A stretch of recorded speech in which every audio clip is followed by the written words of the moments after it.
Hello and welcome to Beyond Reproach. Happy New Year. Happy New Year. New It year, is new me. New you. Newer me. New us. New show. Who dis? Yes.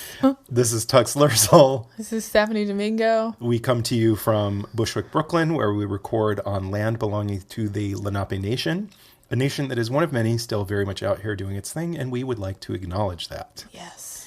This is Beyond Reproach. This is the show about scandals and scandalousness in American politics and government. Sure enough. We be drinking, and we be swearing, and we be fucking shit up. Yep. Today we are drinking a cocktail that was very popular in the 1990s, though it came earlier, but it was very big It's in a the classic. 1990s. It feels very masculine. Yeah. It feels very daytime. Mm-hmm. We are drinking a Bloody Mary. I love it. It's so love it pretty. as well. I love all of the like decorations. Accoutrements. The accoutrements. I like that there's a cornichon. A cornichon. When I was Googling like how to make one, everybody has their own recipe and every recipe is different. And the garnish in every single recipe was different. But essentially, I discovered that you can garnish it. I mean, obviously it has to have the celery stick. Yeah, obviously. But anything else, like people, if you look pictures of Bloody Marys I've seen up, carrots. people garnish them with sliders, like mini hamburgers. People garnish them with fried chicken. What? Yes. People are taking like, not like a little cocktail skewer, but like a full, like a big grilling skewer and doing like pickles. Like you get all this in a glass though? It's like sticking out, like the garnish is bigger than So the it's glass. like a meal? Yeah. They're just having a meal? There's like just chicken wings and Yeah, sliders? totally. And, Yeah. like, what? Yeah. I didn't know people were doing all of that, but this is America. Yeah. So this feels very This American. is America, yeah. Personally, I like in a Bloody Mary, I like an olive, like a green olive is great. A cornichon is great. Yes. Cocktail onions are nice. I like anything pickled. Pickled green beans, especially. Pickled asparagus. Yeah, pickled carrots. I love. So let's dive into this here cocktail history.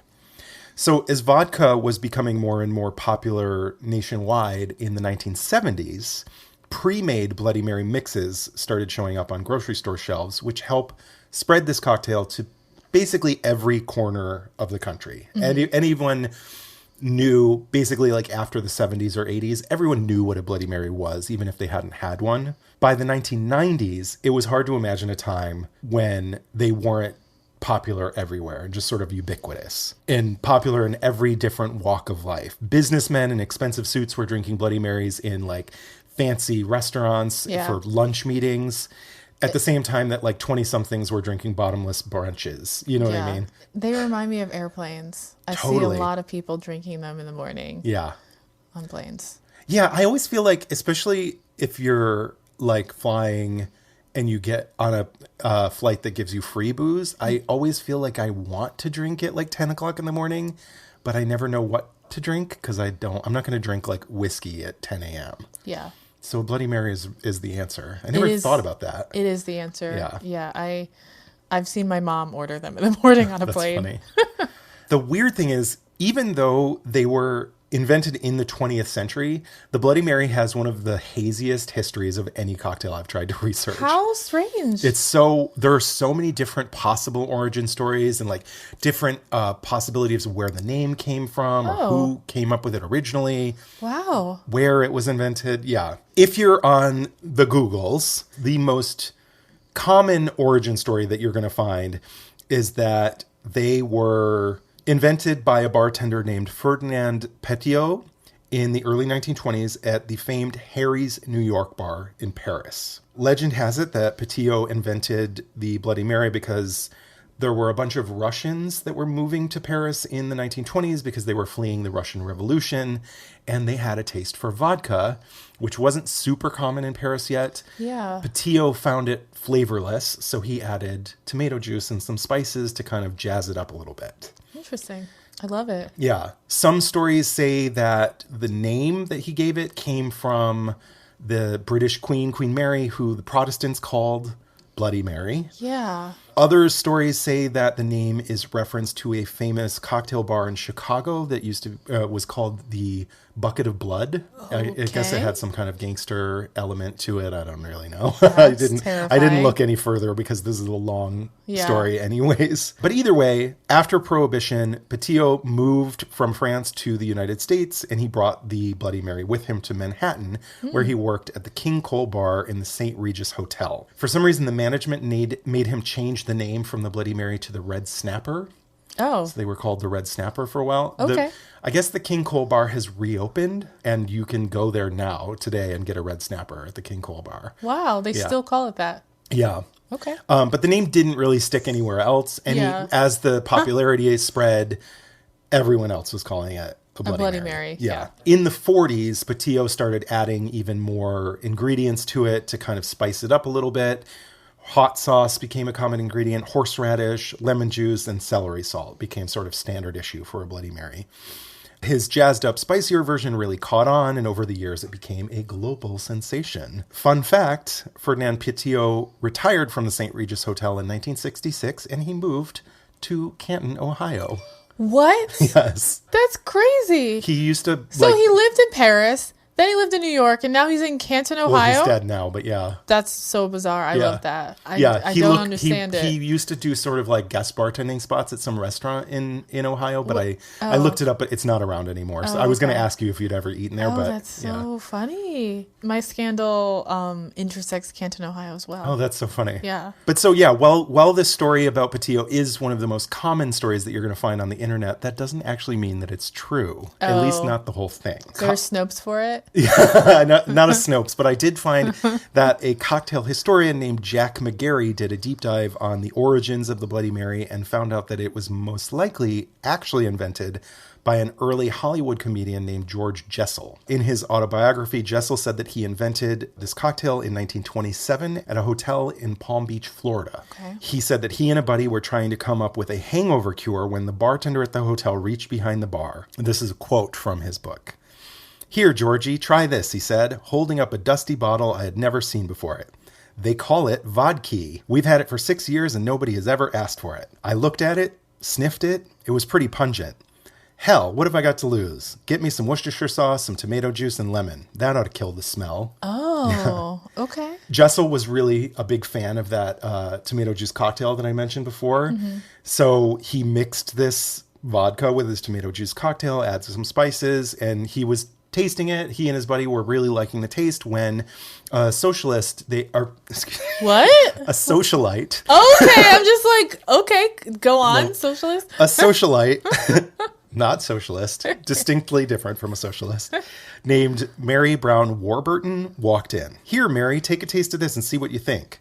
Just as she did, she spilled some down the front of her white evening gown, took one look at the mess and laughed. "Now you can call me Bloody Mary, George." Oh, yeah. Okay. Honestly, to me, Potatoe's story sounds more believable, at least on paper. But McGarry points out that if the Bloody Mary had been created in Paris in the 1920s, that it would have been featured in at least one of the many cocktail books that were coming out about cocktail culture in Paris in the 20s and 30s. Mm-hmm. And it wasn't. Oh, okay. So...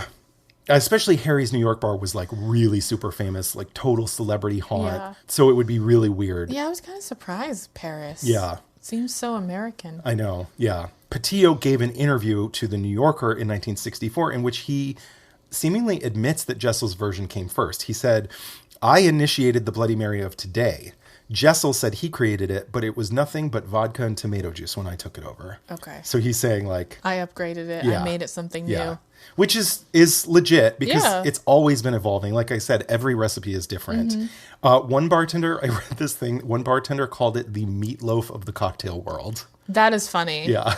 Ew, but that's funny. Yeah. So it seems like the most accurate version of this story is that Jessel created this very simple version in Florida, but it didn't really become the cocktail we know today until Potatoe moved from Paris to New York City and started making it at the St. Regis Hotel, started tweaking it, adding new flavors and spices.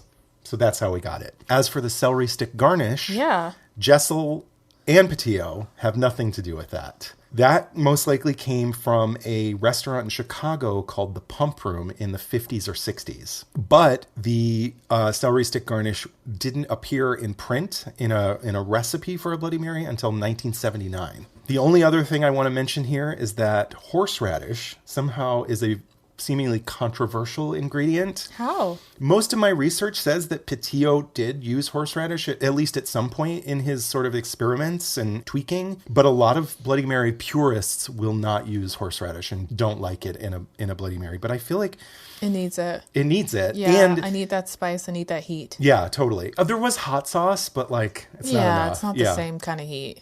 But either way, even if it's not exactly historically accurate, by the 90s, the era of your story today, everyone put horseradish in a Bloody Mary. So it's historically accurate for the 1990s for sure. So, yeah, that's the Bloody Mary. I love it. Before we take our little taste. I keep looking at it I know. longingly. Before we take our taste, I just want to say that we have recently added some new tiers to our Patreon page. Very exciting stuff, you guys. And some of our different tiers include the benefit of getting a shout out during our cocktail segment. Yes, so we just want to say thank you to some of our favorite people in the world. We have Brenda Lerzel. Yeah. We love her. We sure do. We have Annie Witzel. Love her. She's from my hometown. Mm-hmm. We talk to her all the time. All the time. Oh my God.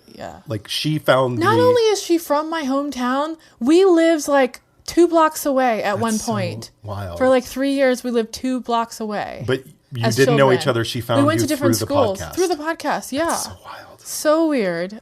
So amazing though. So we have Krista Sigmund. We have George Donahue, who's a friend of yours. Mm-hmm. We have Nicole Daniel. We have Maria Milazzo. Friend of the podcast from the Peculiar Picture Show. We love it. Love the show. Love the both of them. We have Victoria Bacchetti. New Victoria Bacchetti. She's new on our list. We don't know her as well yet. We're getting to know her. And last but not least, we have Elise Catalanotte. It's very Italian. I love it. So thank you, all of these Patreon supporters. You don't know how much you mean to us. Yes. Like, it's a big deal. I was telling Tux earlier that we often feel like we're talking to ourselves. So to have people who are actually supporting the podcast feels really nice. Absolutely. And if you're not a supporter and you're like, I'd like to be on this list, I'd like a shout out. Yeah. Check out. I'd love for Stephanie to butcher my name. Check out our Patreon page, see the different tiers, and cheers to you guys. Yes. Thank you so much. We're raising a glass to you. Cheers to you. And we finally get to taste our Bloody Marys. Yes, a little cheers. Cheers. When I was a kid at school learning the golden rule, teacher often used to say, if you don't tell a lie, there's not a reason why you can't be like Washington someday. How could Washington be a married man and never tell a lie? So good. Oh my God, I love this. It needs a horseradish. I'm sorry. Absolutely. I couldn't imagine this without it. Yeah, I know. So Bloody Mary obviously is made with vodka and tomato juice. This one is also made with lemon juice, Worcestershire, hot sauce, paprika. Traditionally, it's made with celery salt. I like it a little spicier, so I use Old Bay, which has celery salt in it, black pepper, and horseradish. And ours today is garnished with a celery stick, some green olives, and a cornichon. So good. And it definitely goes well with my scandal today. On May 19th, 1992, Vice President Dan Quayle made an infamous campaign speech titled Reflections on Urban America. Oh my fucking God. Do you know this story? No. Oh my God. No. Do you remember Dan Quayle? Vaguely. So I know of him, but I was too young to really be into, I did not remember what he looked like. So I'm just showing a picture of Dan Quayle because a guy like this, a Republican in 1992, making a speech about reflections on urban America. What the fuck do you know about urban America, you mayonnaise-ass looking motherfucker? You know it's going to be some mess. Oh my God. He's from Indiana. What urban centers are in Indiana, motherfucker? That is a good question. I don't think they exist. I guess Gary, I don't know. So this speech, which is like practically his birthright, looking like he does. Yeah, absolutely. It would end his political career. Amazing. Good. Yeah. That's what he fucking gets. Shut your wet mouth. Nobody asked you for this. Thank you. About something you know nothing about. Yeah. So this would happen not because people are mad at him for taking a shit on poor people. People were fine with this. This was 1992. This is post-Reagan. Like, everyone was fine with that. Yeah. However, as he was wrapping up his speech, he decided that he was going to drag a popular white woman. Oh, dear. He came for someone who was famous, who was a investigative journalist with a platform at the height of her DC fame. Her newsroom tackled issues like gun violence, mass incarceration, sexual harassment in the workplace. They covered the Bush inauguration in '88 and later the Anita Hill hearings. She took calls from Gaddafi back when like Gaddafi was our friend, and Cronkite. She got maced in 1968 at the DNC. Oh my God. Do you know who I'm talking about? Cokie Robertson? No. No. Ariane Huffington? You're very close. So my scandal today is the historic fight between Vice President Dan Quayle and Murphy Brown. Murphy Brown? Not the real life Murphy Brown, because there is no real life Murphy Brown. Yes. The fictional character. Oh my God. What? No one asked for this, but here he was. But first, a toast. Oh my God. Let us raise our glass Yes. to waging a culture war against an imaginary woman and losing spectacularly. You love to see it. Oh my God. I'll drink to that. I love this story. It's so silly, but it feels like it could be pulled from the headlines because our news is mess. Yeah. So before I jump into this scandal, I want to talk very, very briefly about everyone's favorite culture war, family values. Mm-hmm. We know it. We hate it. Many claim that the fear over the decline of the American family is the result of demographic shifts, like a rise in divorces, a rise in non-marital births or out-of-wedlock births, a rise in single-parent families, households. But the issue may be more about changes in politics than changes in actual family structure. Okay. So the American family, like TM, doesn't really exist. There's never been this stable, static, one-fits-all kind of thing at all. It seems more of a myth. We want to aspire to be this American family that's never really exists in reality. So at the heart of this culture war is the question of responsibility. Is it the responsibility of society to take care of the family, or is it the responsibility of family to take care of society? Okay. Whenever there are these middle class anxieties about national identity, and by that I just mean white supremacy, this is when the family comes front and center. And the family is both the source of society's ills and the potential solve for society's problems. Whenever this very fragile, very violent identity appears to be threatened by immigrants, by people who are sexual minorities like LGBTQ people, racial minorities, God forbid feminists. The horror. Then here come the soldiers of family values with their tiki torches. Oh my God. Out to save the country, save the family. So family values is this shape-shifting, very anti-feminist, just catch-all. And it's very, very class-based. Yeah. For example, someone who is a poor single mother on welfare, if she gets a job, then she has good family values. But if she stays home with her child, then she has bad family values. And someone who is middle class, let's say a white woman goes out and gets a job, she has bad family values. But if she stays home with her kids, she has good family values. It's garbage. Yeah. And these norms change over time. In the 1930s, I don't know if you knew this, but welfare payments went to women so they would stay home and nurture their children. Oh, wow. Because they wanted kids to grow up well. Yeah. And be well-functioning members of society. Imagine that. It was this country. Europe. Yeah. So when did this politicized family anxiety start? Do you know? I have no idea. Yeah. I just remember being a kid and hearing teachers talk about how The Simpsons was destroying family values, and what was that show? Married with Children. Oh, yes. With the Bundys. They were absolutely destroying family values. You were watching both of those shows. Oh, absolutely, because they were hilarious. Yeah. Hilarious. So it all started with TR. Teddy Roosevelt is the one who brought the family front and center, where it has remained ever since, unfortunately. So Roosevelt, in his 6th annual message to Congress, this is in 1903, he warned, and this is a quote, "When home ties are loosened, when men and women cease to regard a worthy family life as the best life worth living, then evil days of the Commonwealth are at hand. There are these regions in our own land and classes of our own population where the birth rate has sunk below the death rate. Surely it should need no demonstration to show that willful sterility is, from the standpoint of the nation, the one sin for which the penalty is national death, race death. No man, no woman can shirk the primary duties of life, whether for love of ease and pleasure or for any other reason, and retain his or her self-respect." Wow. Tell us how you really feel, Those TR. are some words. Right? $5. Like, the whole thing is all $5 words. Yes.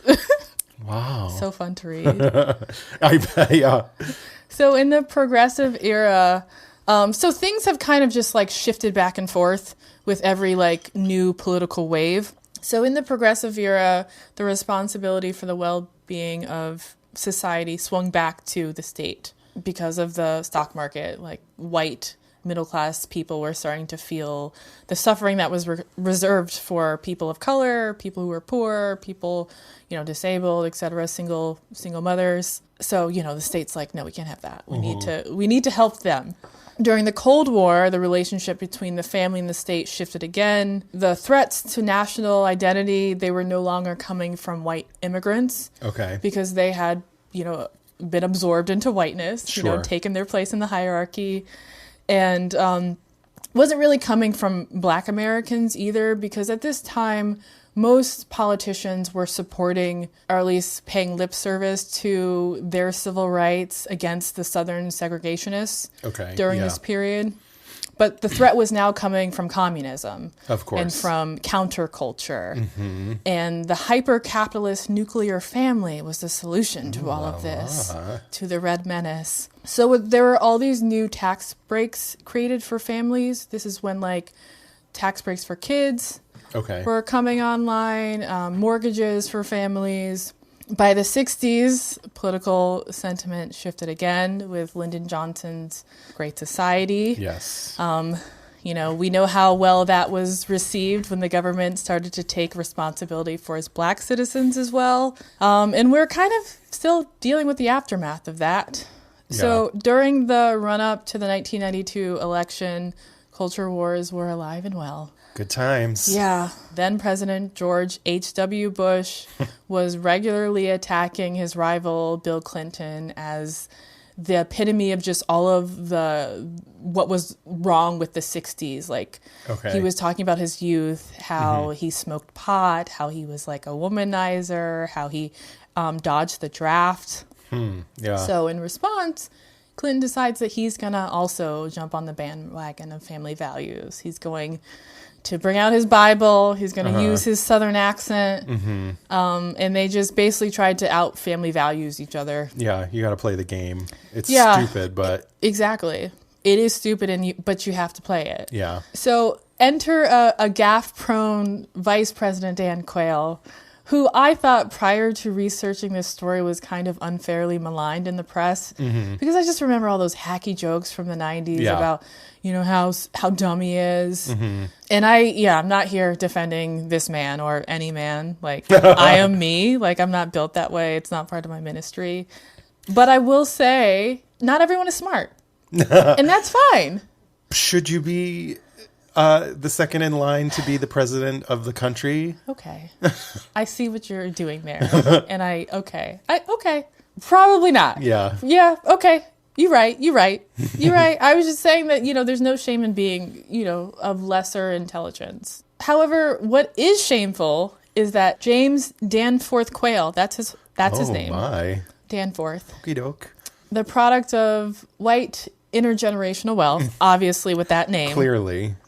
Only got into Indiana University's law school on an affirmative action program. Excuse me? He exploited a program meant to help racial minorities and those from lower socioeconomic backgrounds. Duh. So there's a lot of information about this. It's in his Wikipedia page. Like, the man is trash for this. So he was campaigning in Canton, Ohio. This was always coming up on the campaign trail because people were asking, like, you were in this program? Like, you, bro? Like, what? He told reporters in Canton that I got into law school fair and square.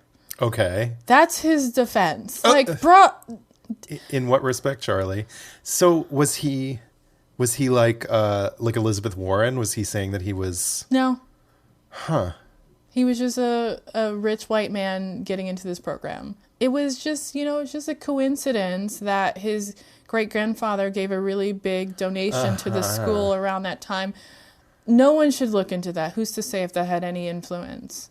Or the fact that the dean of the law school was really good friends with his dad and would later officiate his wedding a few years later. Unrelated, clearly. Unrelated. Come on. Circumstantial. Nothing to see here but a pile of bootstraps. Okay. So yeah, he wasn't supposed to be in the program, but he was because he paid his way into it. So he graduates. He never practices law. He just goes to work for his grandparents. They were publishers. They had different newspapers in 2 cities. I think 2 newspapers in Arizona and like 2 in Indiana. But I think he just wanted to go into politics and wanted a law degree. Sure, so that people makes sense. wouldn't think he was stupid. Yeah. If you're rich, it doesn't matter if you're stupid. Like, that was first, like, front and center in my brain when I'm like, you don't have to do all this, Dan. You can just be rich and it's fine. I mean, clearly, look at the president. Like, look at your president. The Bush family. Yeah. You don't have to be. You don't have to be smart as long as you're rich. It's like, I don't know who told you had to do all this. You had to, like, take a spot from a black person. Like, you didn't. You could have just worked for your family and then gone into politics. Like, people do this every day. That's wild. I mean, I get the idea of wanting a law degree if you're going into politics anyways, though, because there's a lot of lawyers become politicians. So, yeah, he worked for his family for 2 years, and then he became Indiana's representative for the 4th District in Indiana. So, let's get into it. On May 19th, 1992, a day after your 11th birthday? 9th birthday. Yes, You're right. 9th. I can't math. I can't math well. So this isn't a re-election year. The vice president was in San Francisco to deliver a campaign speech to the Commonwealth Club of California.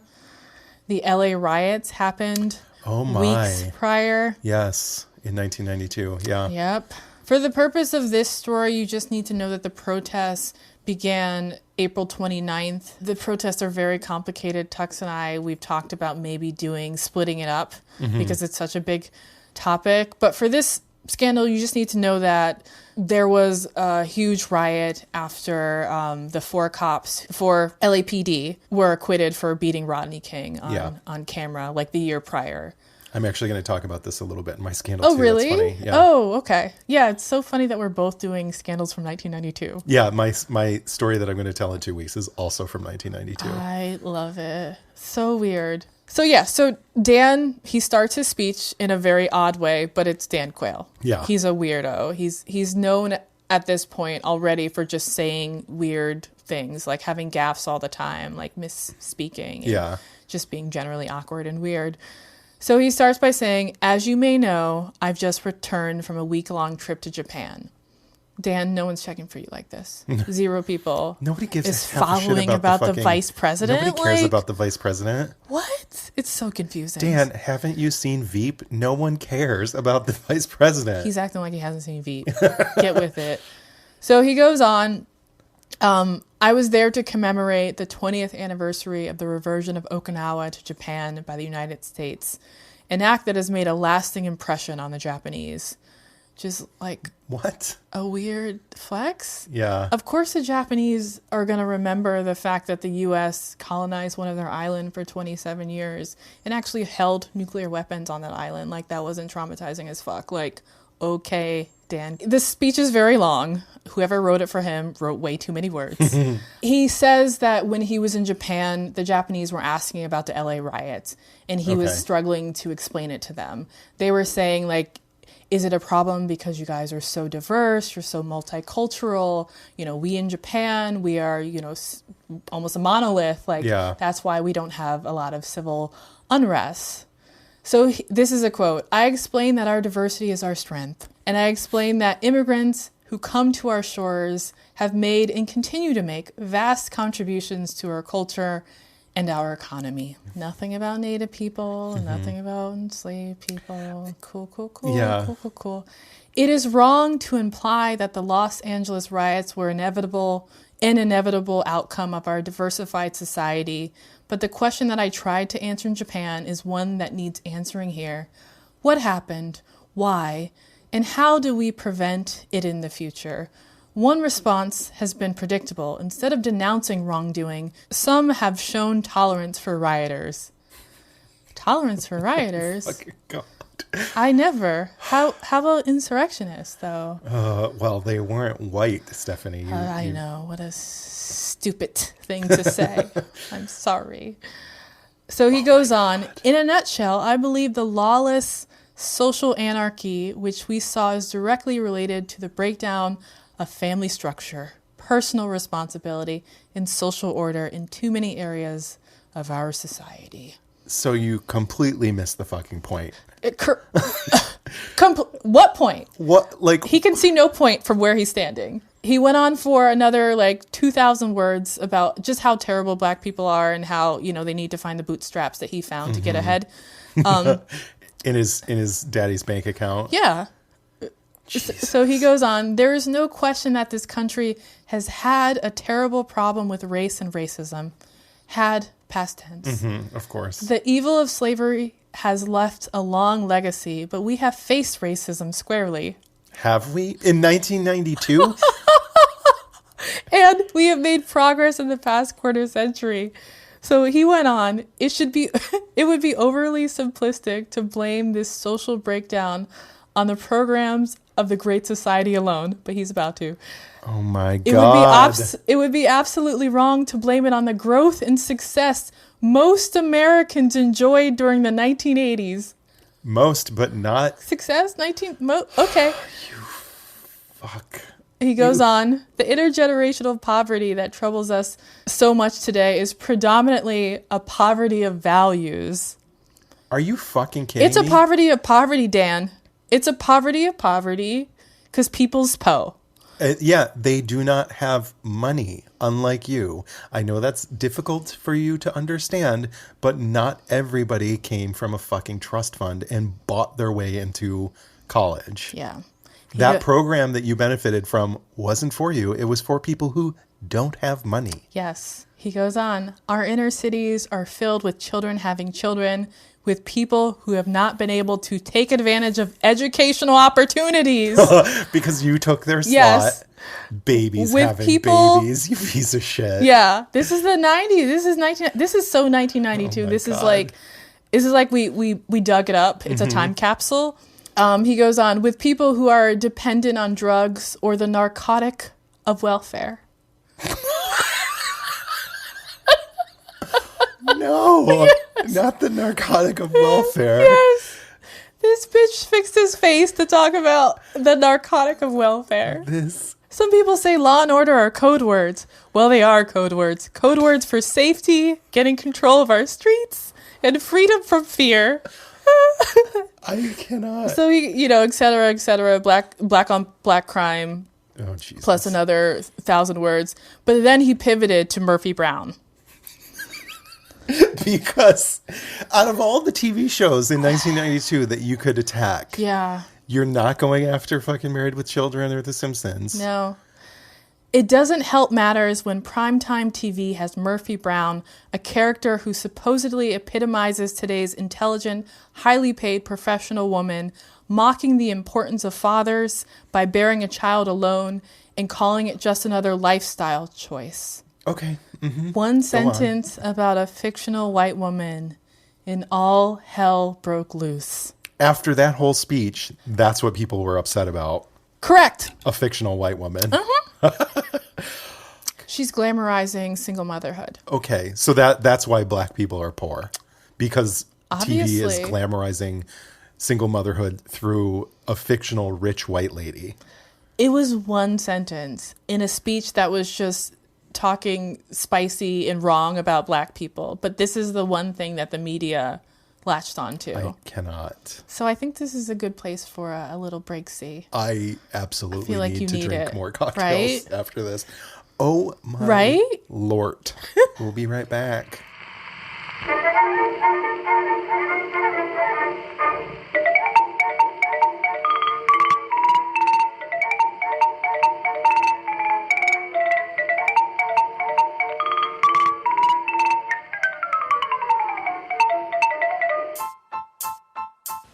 So, have you ever thought about what would happen if your airline window popped out?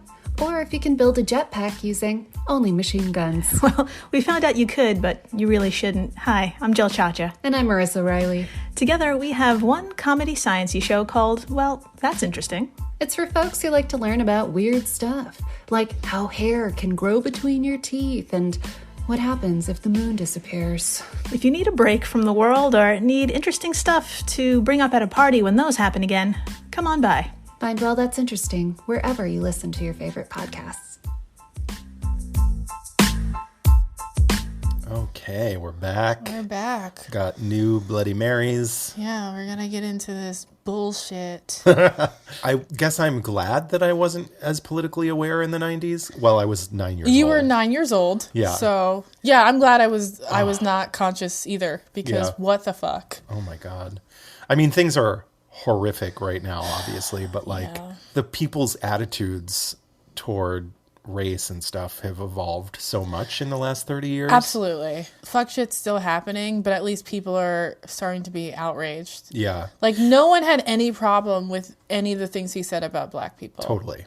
I don't think that conservatives have evolved very much, but facts. at least there are progressives who, in politics, who really do believe the right things and are trying to make things better in a real way. There were a lot of liberal people in the 90s. Like, I mean, the people who I'm about to talk about who were watching Murphy Brown. Yeah. All of them were fine with it, too. Yeah, exactly. So the first show of, like, the premiere episode, the pilot of Murphy Brown, it came out in the fall of 1988, and it instantly became a hit. Because the creator of the show was like a woman. She had created this really strong character. It revolved around this 42-year-old divorced feminist, like, badass named Murphy Brown. She was a journalist at the top of her game, and she was fresh out of a stint at Betty Ford's clinic. Okay. She was a recovering alcoholic. She was previously, like, addicted to cigarettes as well. So she had battled her addictions. She was kind of this imperfect character, but like doing her best. And she decided that she was going to raise a child on her own. Okay. She had a fling with her ex-husband, and that's how she got pregnant. And he was just a piece of shit, and he didn't want to be involved. So she's like, I'll do this by myself. How immoral of her. Destroying the fabric of America. I know. Single-handedly. Yes, ruining society with her lifestyle choice. Oh my God. So she was like an older, saltier, like hipper version of like Mary Tyler Moore. Sure, yeah. That was like the character that they was going for. The show was really quirky and quippy. There were all these references to politics that made people like in flyover states feel like they were DC insiders. So it was, you know, I get why it was popular. They also, like, the show featured a ton of Black music, like lots of like Motown. There are all these like dance numbers and like lip syncing to classic Black music. Yeah. Wow. Like, I get why it was popular because, you know, Black culture is everything. Sure. But Black people, not so much, right? So the night before this racist ass speech, 38 million viewers tuned in to watch the season 4 finale, where she gave birth to her son. Ah, okay. Yeah. So it was fresh on his mind. Yes. The episode ends with her singing to her newborn son, Aretha Franklin's Natural Woman. Wow. In a key that I hope I never hear again. Like, it is bad, but, you know, white liberals loved her, like, rode for her. Like, we're so upset.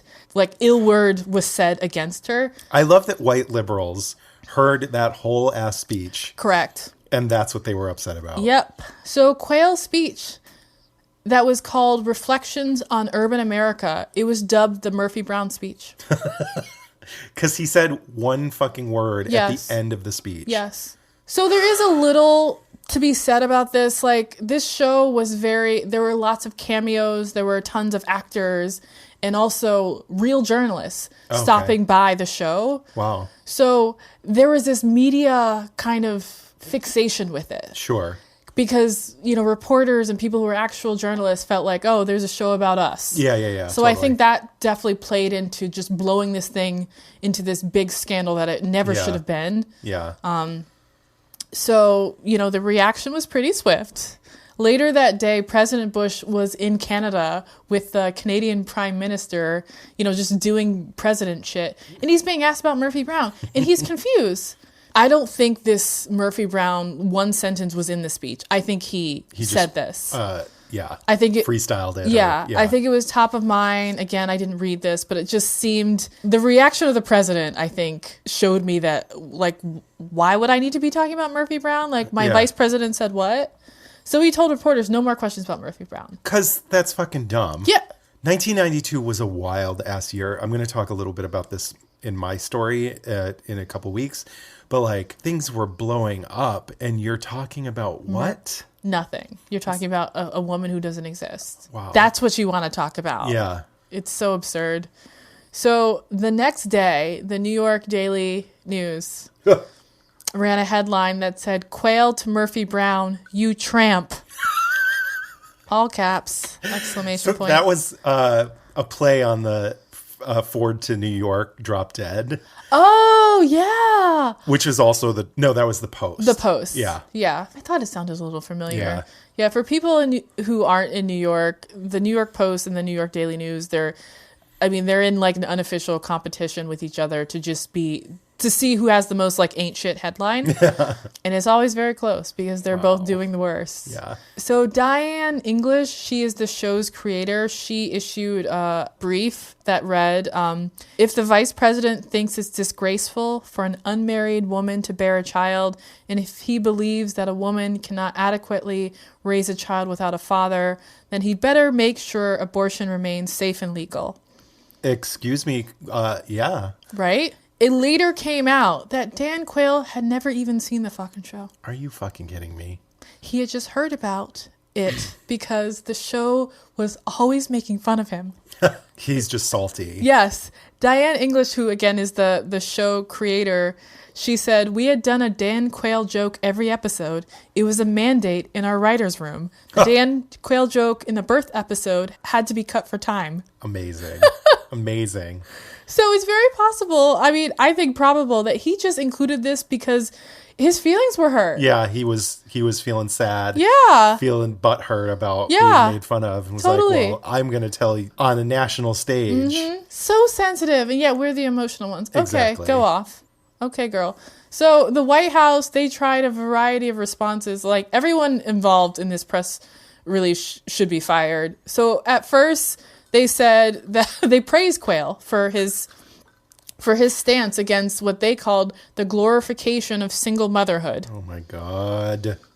Then when people are like, "Da fuck," he praised the show for its pro-life values, completely ignoring the fact, because they had a whole episode where Murphy Brown decides she's not going to get an abortion, but that was her choice. Like, if it wasn't legal, it's not pro-life. She's pro-choice. She made the choice. She was considering an abortion and decided against it. This debate back and forth, it raged all summer with Quayle delivering all these speeches, extolling family values and how we need to return to this American family and that anything that deviates from that is the reason why we're in the state that we're in.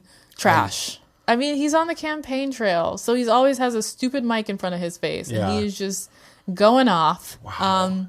So there were rumors about the Murphy Brown season premiere, for season 5. People were dropping hints that, okay, this is going to be... It's on, basically. Yeah. Dan is going to be really sad very soon. So All eyes were on Candice Bergen, who is the actress who played Murphy Brown in August when she won an Emmy for Outstanding Lead in a Comedy Series. Oh, that one burned his ass, I'm sure. You know it did. I'm just picturing him as that emoji with the moist eyes. Like, oh my God. So she starts her speech. She says, "I'd like to thank the vice president." And she just pauses for the laughter and the crowd goes wild. Oh my God, I love it. Oh my God. And she closes by thanking the writers for not only, this is so petty. She said, she's thanking the writers for not only writing these great words, but spelling them correctly. So y'all remember this? I remember this shit happening. Dan Quayle was in New Jersey and he made a little Puerto Rican boy spell potato wrong. Like, he made him spell a potato with an E in front of a room full of students, in front of teachers, in front of the Secret Service and his God. Like, he just embarrassed. Oh my God. So good. So that happened over the summer, and she's just digging it in. I love it. So good. Love to see it. This was a whole thing that was stupid. But do you know his defense? No. For why he made the child spell it wrong? Because it was on the card, spelled wrong. Oh, what? Yeah. Sir, you're an adult. The 12-year-old boy knew how to spell it. And the fact that it's written on a card, like, you don't know that it's not spelled. Like, he was set up. I don't know how to spell potato. I've been set up. Again, this man went to law school, and this is his defense. Trash. Like, the most upsetting thing to me is, like, this law school. It was totally wasted on him, you know? Absolutely. Totally wasted on him. This man who doesn't know how to spell potato. Oh, my Lord. So Quayle, he responded the next day at a campaign rally, because, again, he's just always talking, always just embarrassing himself and his ancestors. He vented that he was sick of being a punchline to the cultural elites. Then don't bring them into this. Thank you. You started this, motherfucker. Thank you. Well, he didn't start it. He didn't start it, but he escalated it. Yeah. Murphy Brown is fictional. Like, you're fighting with a fake woman. Yeah. Like, girl, no one told you to do this. So he said that last night they said I attacked single mothers. That's a lie. Winning an Emmy is not a license to lie. Shut. I'm like, was he crying when he said this? Sad, pathetic. Right? What? Okay, go off, girl. Like, what? It's God. not a license to lie. Okay, sir, come on. Wow. So the premiere came out, and the show uses his own words to make it seem like they're having a dialogue. Okay. In this fictionalized universe. And the end of the episode, she responded by dumping a truckload of potatoes in his lawn. Shut up. And the episode is called You Say Potato with an E, I Say Potato, like, spelled correctly. Oh my God. So 70 million viewers tuned in for that episode, and it was about 31 million more than voted for Bush Quayle. I was just about to say, you're 6 starting weeks a later, war with a fictional character who is more popular than you are. Yes. 6 weeks later, they lose the re-election. Oh my God. Literally changed the course of history. Yep, because your feelings were hurt. So the Dan Quayle moment made Murphy Brown like just a symbol of 90s feminism. After this happened, the show tackled a lot of issues. They tackled single motherhood, medical marijuana, and breast cancer. And every time, because Quayle gave her this platform, this made her character real in a way. Like, totally. Every single episode that tackled something that was really big became national conversation. I was just going to say, he made the show way bigger than it probably was before. Absolutely. Way bigger than it was before. Wow. It was big, but he made it huge. Unbelievable. So by the 5th season, Murphy Brown was the most expensive show to run ads on because it was the most popular show. And Bergen remains the only actress to have won an Emmy for playing the same character 5 times. Wow. So yeah, the end. Amazing. I just have a little side note about Dan Quayle, because when I told Jason that I was doing this story, he told me like, oh, like, he's in the news again. And I'm just like, what? It turns out that Mike Pence reached out to Dan Quayle around the time of the insurrection, like before that. So he reached out to Quayle for like counsel because they're both from Indiana. Okay. So when Pence was getting the squeeze from Bush, oh my God, from Trump to steal the election, he reached out and asked what Like, how would he you should handle do. this? Yeah. Yeah. I found this article from CNN. The title reads, How Dan Quayle Saved Democracy. Yes, really. So the article references a back and forth between Pence and Quayle. So this is a quote from Quayle. He says, Mike, you have no flexibility on this. None, zero, forget it, put it away. Because, Facts. you can't just overthrow what the country has told you to do. Pence pressed him again, and he said, you don't know the position I'm in.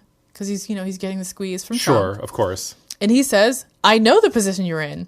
I also know what the law is. You listen to the parliamentarian. That's all you do. You have no power. Absolutely. It's not a question. Yeah. Absolutely, he does understand the position you're in, but that doesn't change what your duty is. And it's crazy that he was even considering it. I know. Well, it's not. Knowing Trump, it's not. I'm not surprised by it. Yeah, it's just scary. It's terrifying. Yeah. Absolutely. So the author of this piece, he wrote, if you think I'm exaggerating about the role Quayle played, consider how things might have gone if he had taken a different tack with Pence, telling him to do what Trump asked. Yeah. And I'm just like, you're right. Wow. So I guess we got to thank Dan Quayle for doing this one good thing, you know? He's still a piece of shit who's like really thin skinned and frail. And also he took a spot from a black person. So fuck you forever. But he did this good thing because it's true. Had he told him, like, yeah, do it. Yeah, absolutely. What a loser. I did not know that story. You were certain that I was. Yeah, I thought you would know it. That's why I'm No, just like, this is never. going to be fun for both of us. Never heard of it. Wow. I mean, again, Murphy Brown isn't real, but I kind of vaguely remember a little something like this. I know of Murphy Brown. Yeah. I know what the show is about, and I know that she was like sort of like a liberal like favorite. I was watching CNN at a younger age than you. And Yeah, I was watching Married with Children. Yeah, okay. I was watching like Desert Storm coverage with Wolf Blitzer in the 90s. Nope. So I do remember seeing her on CNN and being like, oh, okay, that's the woman from like that, show on CBS. Yeah. I know more of her work on Sex and the City. Yeah. If only the beef was against like designing women. Oh my God. Then I would be I would know and I would be telling this story. Yeah, you would. You're right. You'd be telling this story. If he had said ill words against Delta. Dixie Carter. Yeah. Dixie Carter was the real like feminist character in that show. I never seen it. It's Delta Work. I love that. That's a drag queen, Drag correct? queen, yes. Delta Burke's sister on Designing Women the actress's name is Dixie Carter. I just love the outfits. Yes. Okay. I guess we need to stop talking about Designing Women. Thank you for that story. That was a wild ride. Right? You also I know that you did not know you were doing this, but you really nicely set me up. Yes. Really? It has nothing to do with Dan Quayle or Candice Bergen or any of that, but Nothing should have to do with Dan Quayle. Yeah, absolutely. But I will be sort of talking about very similar issues, very related sort of issues going into my story in 2 weeks. So cool. Yeah. Looking forward to it. Our drinks are empty. Yeah. I got this little celery. I'm going to crunch into it. I finished my celery. It's so good. America's history is juicy. We just add tomato juice and vodka and a bunch of other spicy spices. Yeah, some Old Bay. It's the real thing. Thank you guys for listening to Beyond Reproach. This has been Tux Lurzel. Stephanie Domingo. Thank you to Tim Clough, our editor, sound engineer, and podfather. We could not do this without him. Bye, guys. Bye.